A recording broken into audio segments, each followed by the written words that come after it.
right, call the meeting to order at 7 o'clock. Good evening, welcome to the Columbia Heights Public Schools Independent School District 13 School Board meeting of Tuesday, March 10th, 2015. If you would please rise for the Pledge of Allegiance.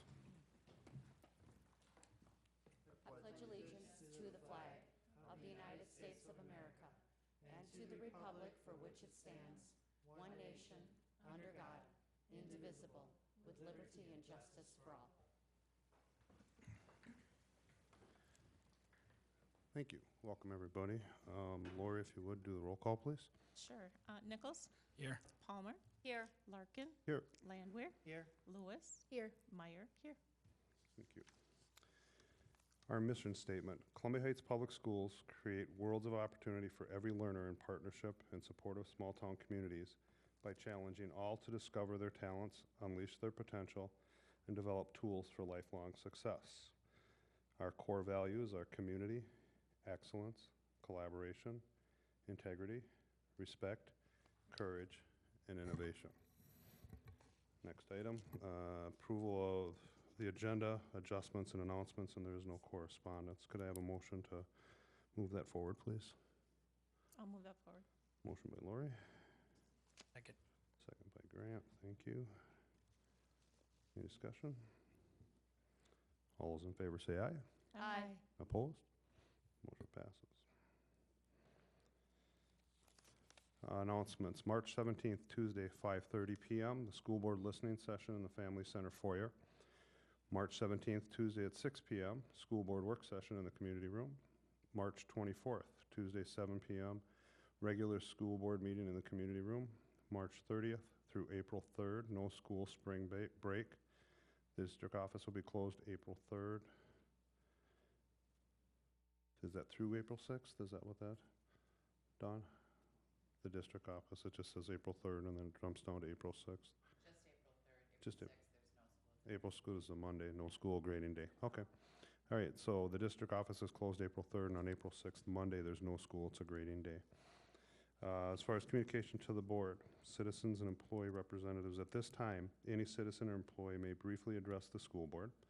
The board will listen to the brief remarks, ask clarifying questions, and if desired, request that administration follow up. The board will not take action at this meeting on requests presented at this time. Does anyone would like to come forward? Okay, seeing shakes of no's. Move on to the consent agenda, which includes the minutes of the February and 10th school board meetings, personnel report, and treasurer's report for January 2015. Could I get a motion to move that forward, please? So moved. Laura, Second. second by Molly. Thank you. Mr. Chair? Yes, sir. Yeah, I do have a correction to the February 10th minutes. At the end of the, under board topics, I actually went to a presentation on the SLEDS system, the state, not the STEM system. That's for So the if we slide. could get that corrected. Okay. Dawn shaking her head yes. Okay, thanks, Ted. Any other comments or discussion? All those in favor say aye. Aye. Opposed? Motion carries. Okay. Discussion reports and information items. Reports from board members. Board members will report on board activities since the last regularly scheduled meeting of the Board of Education. I'll go first, Grant. I went to a Valley View PTO last week. Really engaging. 14 parents showed up, so it's getting really active. And that's about it. Okay, thanks. Laura? Well, I attended the monthly meeting for Northeast Metro 916. That's the special education district that we collaborate with other school districts in the area to provide for special education needs. A couple of topics of discussion is one is that there's going to be a transfer of Valley Crossing. It's a K-8 school that was a collaboration between a couple of districts. It might very well be the only one like it, the only situation like it, for sure in the state, but possibly in the country. So we had a couple of parents that attended the meeting to present some comments, and we're moving forward on that because we're just the administrators, not it's actually owned by a couple of school districts. It's kind of a strange situation, but an interesting way to take care of their space problems, and that served its purpose in its time. And we also had an update on the facility studies for Capitol View. I know that that's going to, we should be able to get the full report at our April meeting, where we'll have, I guess, we'll have to make some decisions on which way to go with it. Presently, right now, the remodel would cost about 80% of the value of a new building.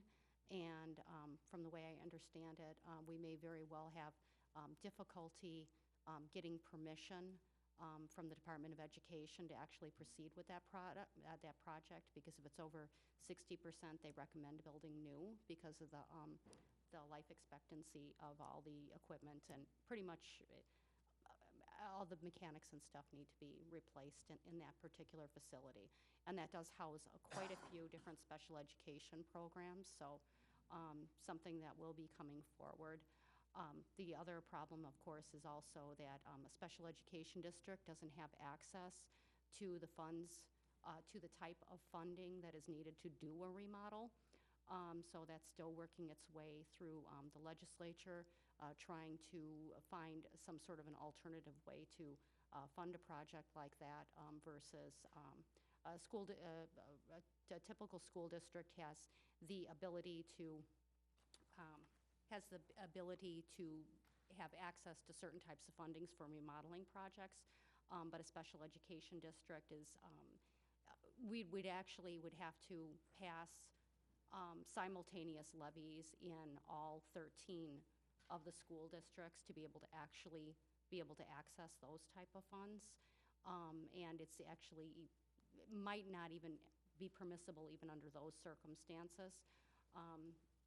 But we're still, Connie Hayes, the superintendent over there, is still diligently working at a compromise solution that won't hit the districts with a big bill, because that is a vital part of 916. It's like the centerpiece. That's where all of the programs and everything. I believe everybody has had a chance to get out there to see that. If not, we can arrange a tour of that facility. So we'll find out about that. Anyway, that's it for me. Okay, thanks, Laura. Molly? I attended an Excel Parent Advisory meeting that was hosted over at Highland for K-12, and they were discussing some of the recommendations, and they're really seeking a lot of parent input for those programs. Also attended the Highland PTO Family Reading Night, which was quite a bit of fun. Had a chance to meet with Matt Miller, the activities director. He is slated to present to the board on the transgender issues in a couple of months. I believe it's going to be in early May, if I remember right. And then I also was able to attend the section boys varsity game. Unfortunately, they did not beat De La Salle. They did win against Totino Grace. And then the girls section team lost on Saturday as well. Laura? I have no report this week. Okay, thank you. Ted? I attended the WEMAP Joint Powers Board meeting where we actually finalized the conveyance of the two fair schools, the downtown school to Minneapolis and the Crystal School to the Robbinsdale School District. So at the end of this school year, actually July 1st, those schools will now be owned by those school districts and run by them. However, they have assured in writing that they would continue the lottery system, that students that are attending there would continue to have priority, and even beyond the 4 to 5 years that was initially talked about. So all indications are that they will work together, the two districts, to keep fair the way it has been, and our students hopefully will not see any disruptions, and it'll be a smooth landing for them. And then we're having a public hearing, or we've had 2 public hearings on the school closings. I attended those as well. And then we're going to have a work session, hopefully with all the superintendents of the member districts to plan out how the new WEMEP will be and what it will offer. Hopefully be customer-driven so that WEMEP will offer what is needed in each member district and take advantage of that collaborative. I met with Superintendent Kelly and Director Mann on the Minnesota School Board Association seminars that I attended in January on marketing, the school district, public engagement, and then the SLED study, which stands for Statewide Longitudinal Educational Data Systems, which is a tracking system for what happens after students graduate, and all kinds of predictors and data can be used to help predict what best creates student success in college and in the workforce. So it's very exciting. And then attended the Columbia Heights Business Council meeting, and there is going to be a large workforce shortage predicted. In 2020, Shirley Barnes of Crestview reported that there is predicted to be more seniors than school-age kids in 2020. So there's going to be a growing senior population and a shortage of up-and-coming workers. And so that's having all kinds of implications for planning and the state of Minnesota. I attended the Public Policy Committee meeting for the Chamber. There's going to be a breakfast on March 20th put on by the Public Policy Committee on workforce issues, and is free college for 2 years actually feasible? And can we actually pay for that as is being proposed in the legislature? And so I would encourage, there's information in your packets on that, on March 20th at the Mermaid. We're going to have Dane Smith there and Joe Nathan. They're both experts in school reform. And then I attended a Lions meeting, and that's it. Thank you. I had an opportunity to meet with Superintendent Kelly, and I had a really nice meeting with Member Nichols, and that's all I have to report. So, okay, and there will be no superintendent report tonight. So we'll move on with our information items. Moving on to summer programming. The board will be presented with information on summer programming. Nicole Hallaby and Kristen Stunkel, and Zena's here too. Welcome. Chair Larkin, members of the board, thank you for welcoming us here and having us discuss, believe it or not, on a beautiful spring day, summer programming. I'm happy that it's nice outside and not a blizzard to talk about summer programming. We're excited to present, and I'd like to introduce Zena Stenvig. She is coordinator in teaching and learning for staff development is her specialty, and is representing Director Burkus here this evening to discuss summer programming. So we would like to read the mission. Columbia Heights Public Schools create worlds of opportunity for every learner in partnership with supportive small-town communities by challenging all to discover their talents, unleash their potential, and develop tools for lifelong success. Good evening.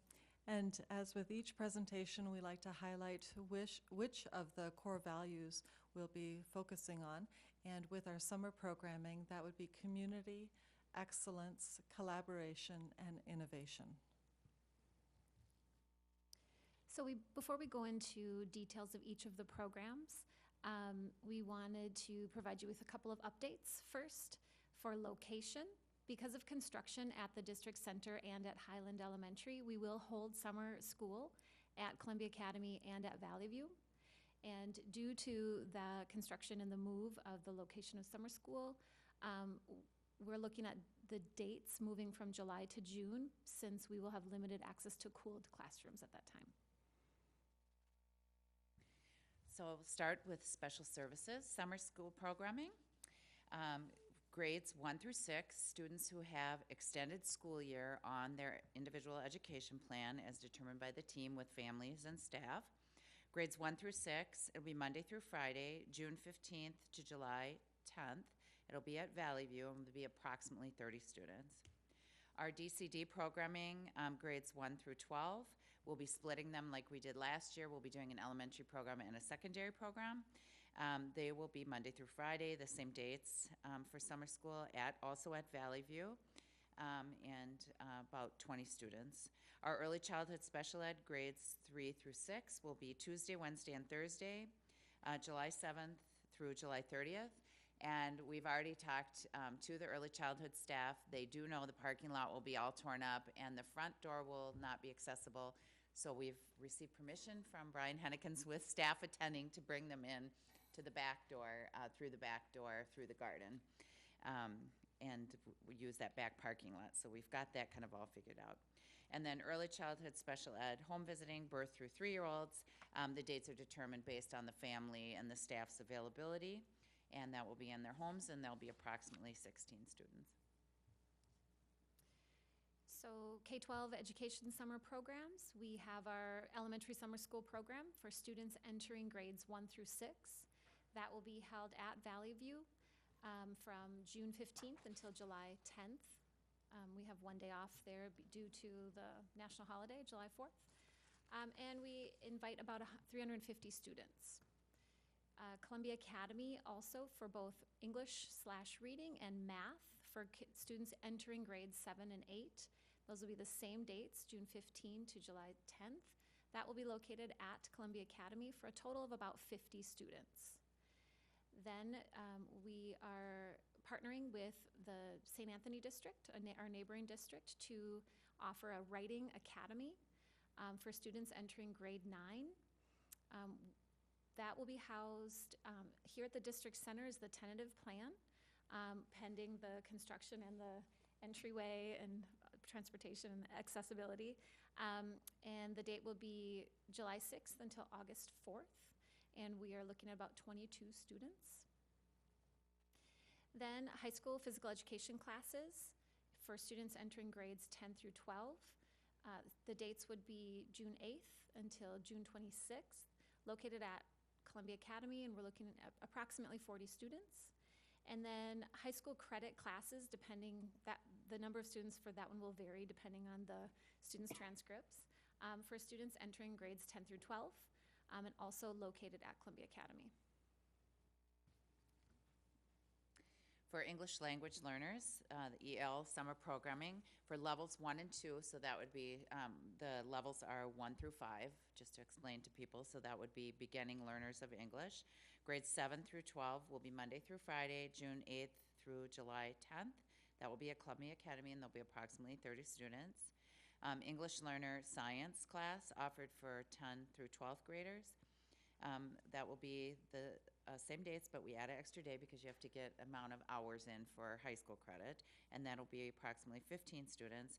And then the EL program has a summer reading program, and it's for K through 12 students, Monday through Friday, June 16th to August 8th. About approximately 6 to 8 teachers go into families' homes for a few hours a week. They sign up for, we have a sign-up sheet, and we try to target about 100 students, and they go into the homes and model reading with the children and leave books for the children and the parents to read together. We have many community education-sponsored programs this summer. They will be predominantly ones that you've seen before. Bridges to Kindergarten is our program, our 3-week program for students that will be entering kindergarten. It starts at the end of June and goes into early into early August. And that will take place at North Park and Valley View with 75 students. We will have Adventure Club, Summer Adventure Club, still meeting here at the Family Center. It meets all summer long, and we had concerns about moving the program during the midst of the summer and also being in a building that didn't have any air conditioning. Also because they have programming in Blooming Heights every day, to be located at a different school would make it difficult to be able to make use of that program. So we have our Summer Adventure Club program. We serve about 80 students in that, and that is kindergarten through 6th grade. Usually it's mostly through 5th grade, but occasionally the 6th grade, a few 6th graders attends. We continue to have mini adventures here at our Family Center. That's a year-round program, so nothing changes with that program. 2 new programs, and that will take place in Blooming Heights. One is the Blooming Heights Garden Club. This will be for high school students. and that will be for grades 8 through 12. It'll be meeting 1 day a week following the summer school schedule. So if a student is in summer school, then they can come up and participate in that Blooming Heights Garden Club. We anticipate about 15 students participating in that with Bonnie Lohman, our agriculture specialist. And then also, Bonnie is going to start having one evening a month, a community evening in Blooming Heights. And there she'll have various activities for people of all ages to come and experience Blooming Heights. So the exact date is as of yet to be determined. We wanted to just see how the calendar details figured, but we will be publicizing that widely. And then we continue our fitness classes through adult enrichment that we have during the school year. We wouldn't want anyone to get out of shape during the summer, so those continue in their usual schedule during the summer. And finally, an update on Summer Academy. We will be hosting Summer Academy as we have for over a decade for students in grades 1 through 11. Students from across the Twin Cities come to Columbia Heights High School as well as Highland. The dates are June 15th to July 1st, and we fill up the buildings with about 1,200 students. And just to point out, the construction then will start after Summer Academy is over. Are there any questions? Just to comment, again, I'm glad we keep the buildings busy during the summer, so it looks like you have a full schedule for our buildings. We can use them. And Matthew Miller, Director of Activities, will be presenting about the various programs that his department will be overseeing at a future meeting for you as well. Okay. Anybody else? Questions or comments? Thanks. Thank you. All right, moving along. Next up is the McKinney-Vento Act. Member Landwehr had requested some information regarding homeless children in our community, and I believe Nicole is going to be doing a presentation on the McKinney-Vento Act. Thank you. Let's see here.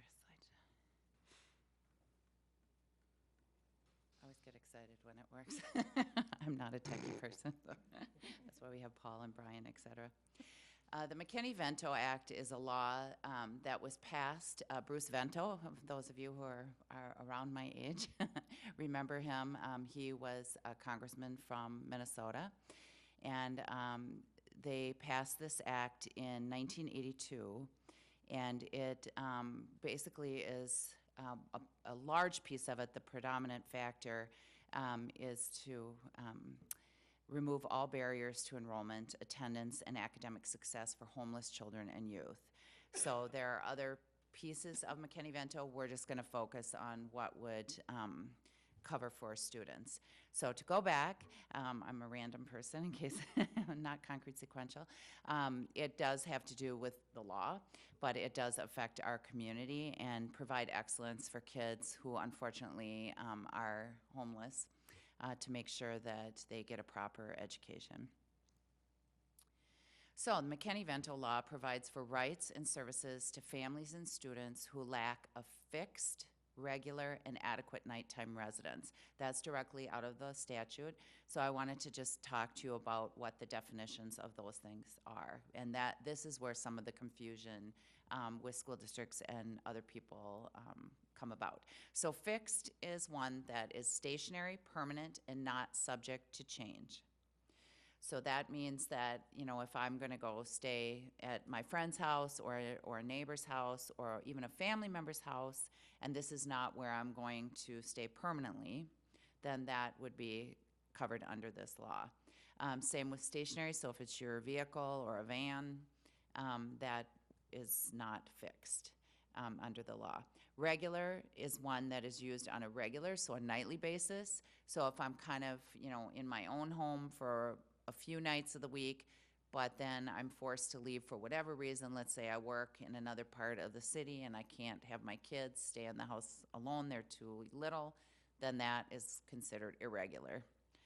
Adequate is one that's sufficient for meeting both physical and psychological needs, typically met in home environments. And I think we can picture what would be considered not an adequate home, for example, if there were no water or gas or power to that residence.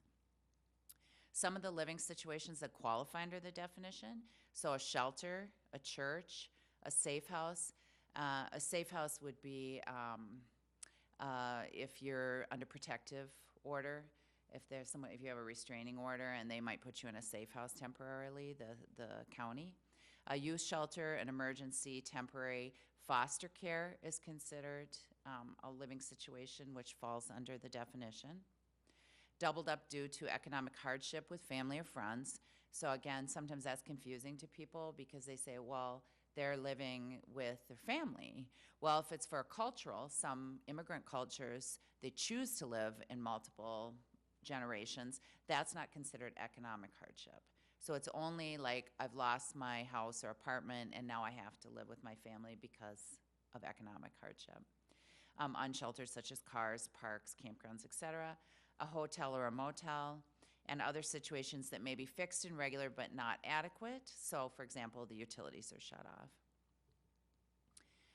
Services and rights under the McKinney-Vento, immediate enrollment. So we have statute in Minnesota for enrollment that we have to have documentation to enroll a student. For example, proof of address if we ask for it, a birth certificate, right? Immunizations. For under McKinney-Vento, if they don't have immediate access to those documents, we cannot prevent them from enrolling. Free lunch and breakfast without filling out the application. So let's say they took an application, they took a packet, and became homeless that night. They lost the application. The student has been enrolled in the school. We can't say, no, you can't have breakfast or lunch until you get the application. We give them then a new application, and they must end up ultimately turning it in. But in the meantime, they're allowed to get food, which in the school district we would do for any student. If the parent lost the form, we would give them a meal and then collect the form. School stability when possible. So what that means is the statute says within reason or when possible, and a lot of districts, including myself, I am the homeless contact person. Every district has to have someone who's in charge of homeless. So when we have disputes, we contact Minnesota Department of Education, their homeless director there. For example, we had a family that moved to Chisago, a homeless family, and I felt for the kindergarten and early childhood student, that was really, I mean, it was like way out to the path, you know, at the border of Chisago School District. I felt it was unfair to have the children transported that far. So I contacted MDE, and in the meantime, the parent was able to drive the child, so it worked out fine. But we've had people, Sartell, which is in St. Cloud area, asked to be transported. And so we can go to MDE and say, I just don't think it's right for a child to have that far transportation. It's very expensive for us to transport that far. And so they can make a determination on it. But when it's reasonable and possible, if they're homeless and are in New Brighton or whatever, obviously we would be responsible to transport.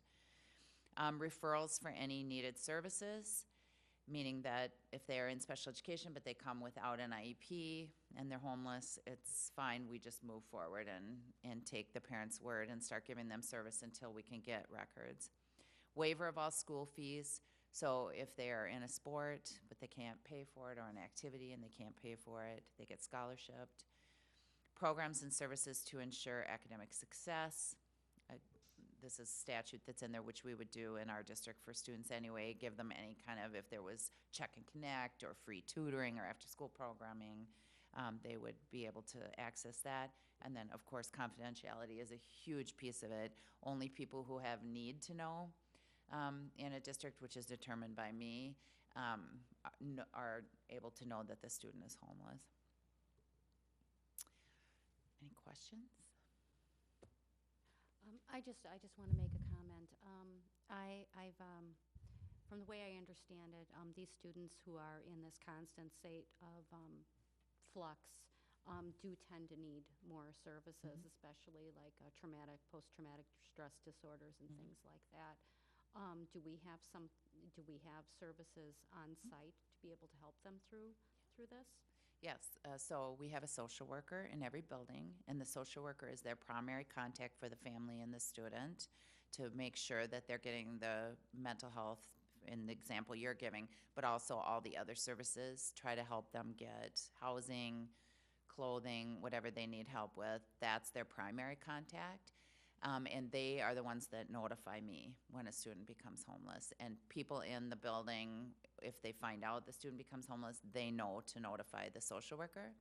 Beyond that, we do have Sherry Barmish from Lee Carlson, through grants that we have written, provide groups and some individual mental health services for kids, as well as, I've presented on the mental health grant that Lee Carlson wrote, and they provide for our school district and for Centennial School District 2 full-time in-house therapists, as well as Centennial and Columbia Heights share a full-time mental health therapist who specializes in working with families and parents. So Melissa Kenny focuses on the families and the parents, as well as we can make referrals to their doctor and to Anoka County.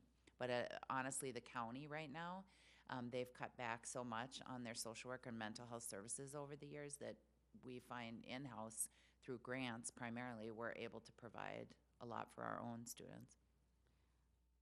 I just have one other question, and I'm not sure whether or not this is relevant or just a curiosity, or whether or not you can even disclose it. How large of a student population would qualify under this particular? We have 88 students as of January 1st. Thank you. Do the students just apply then for our school district, or how does that work as far as registration? Under McKinney-Vento? Right.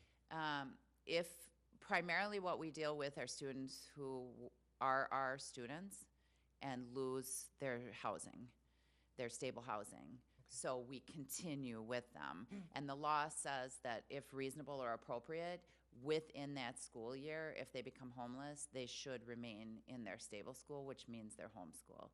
And that's why I would give the example, if it's, within the metro area, we consider, of course, that reasonable and want to keep the students here.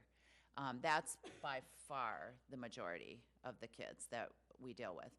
The second would be if they were homeless from another state or from, say, a rural area, greater Minnesota, and end up here because a family member or motel or whatever, then we are also obligated to take them in under McKinney-Vento. So though that is very far down the list as secondary, the vast majority are our students. They're already enrolled, and then they become homeless. Some families, sadly, will be multiple times in the year. So they would have a residence possibly here, enrolled here, lose it, are homeless, find stable housing, become homeless again. Some families also, sadly, year after year after year are homeless. So those are the most common, would be our students. I just think it's wonderful that Columbia Heights does this. I mean, thank you, Nicole. That's, uplifting to hear this, that we go out of our way to help these kids out, Yeah, I we think really do. I work very closely with Carrie Schaff. She's the Anoka Hennepin homeless liaison. That's her full-time job. And she used to be at M&B Howe at the YMCA, and she was the homeless representative there. And she's the one who trained me when I came to this district, because the district I was in previous to this didn't have as large of a homeless population. And she came and presented to our staff at the last staff development, and the feedback was very, very positive from the staff on her presentation. And I am very proud of our staff and how much we put out supports for our homeless kids and families. I just wanted to comment. I did have questions from community members, so thank you very much for informing us. My pleasure.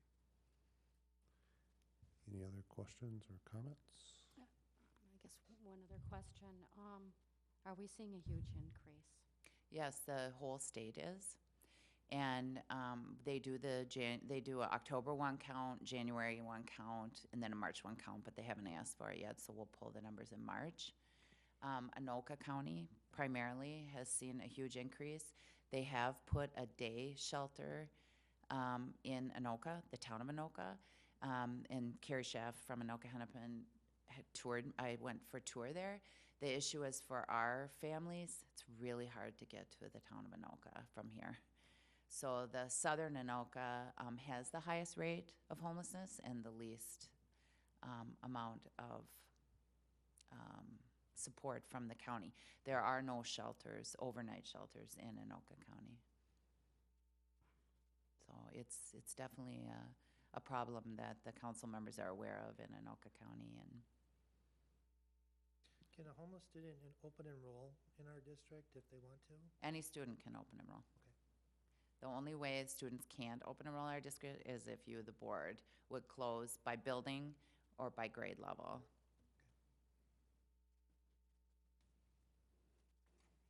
Anything else? Thanks, Nicole. Sure, thank you. We'll move on to our action items.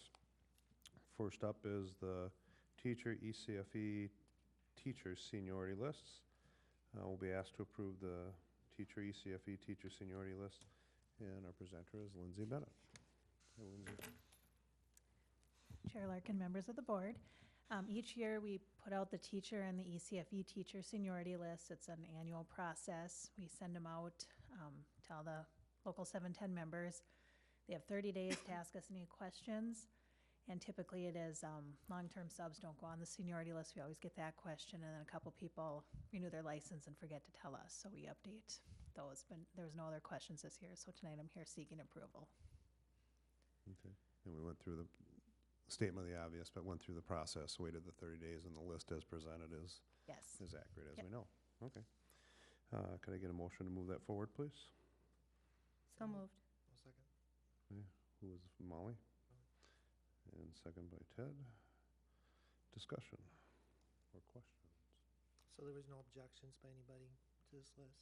No, just like I said, the same questions of I'm a long-term sub, why am I not on here? And we explain that. And then the people who forget to tell us that their license renewed and we update the year that it renews. So no objections as to the order? No, Okay. no. Thank you. Anybody else? Okay, nothing else. We'll go ahead and we'll vote. All in favor, say aye. Aye. Opposed? Motion carries.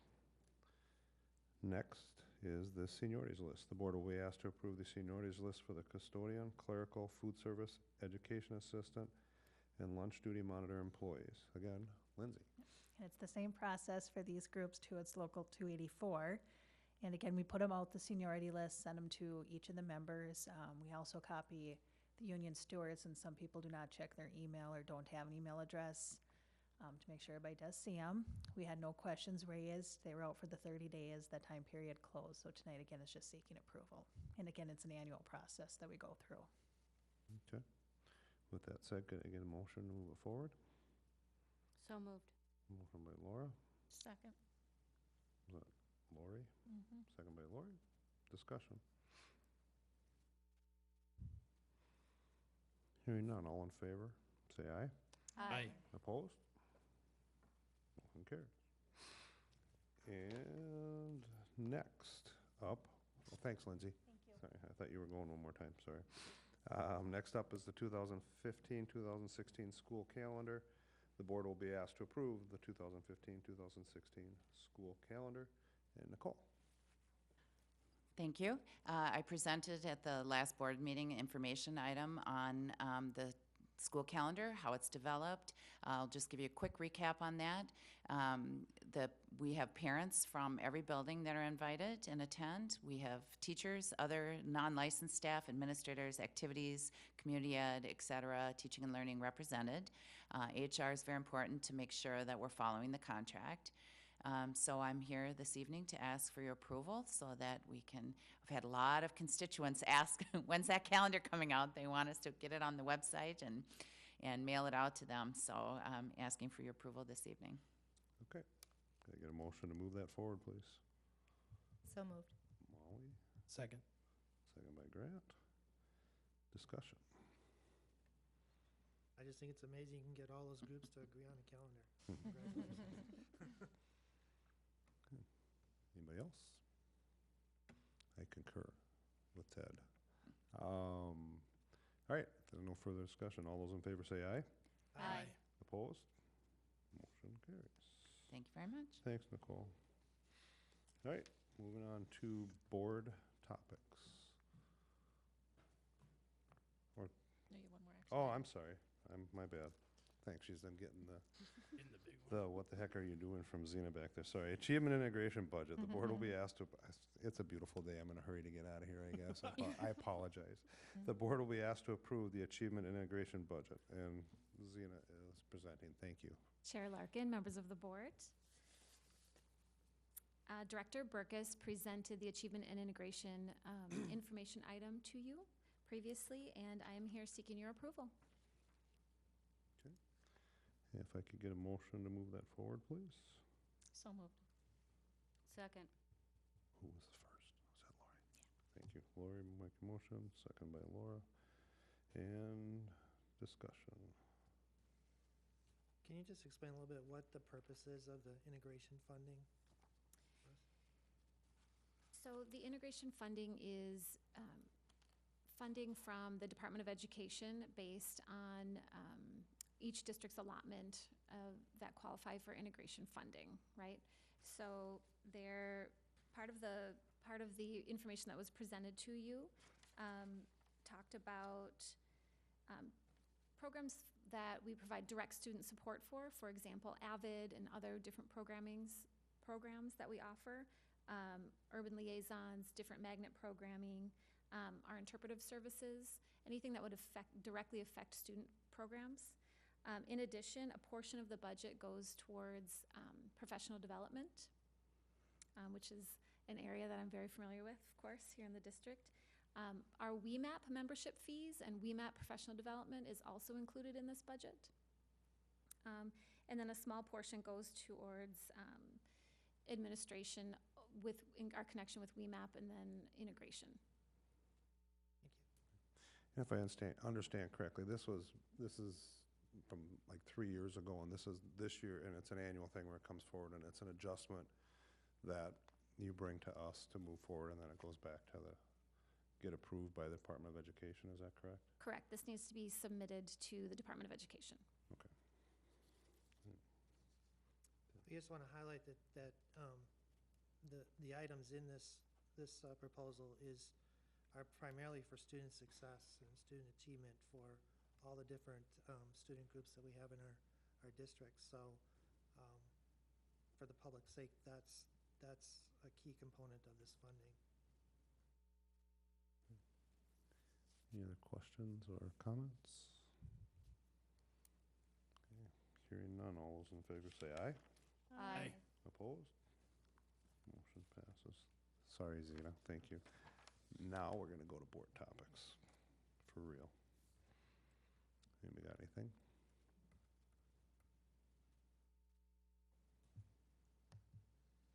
Okay. The silence. Oh, I thought you said, is this a night? All right, we're going to adjourn the meeting at 7:43.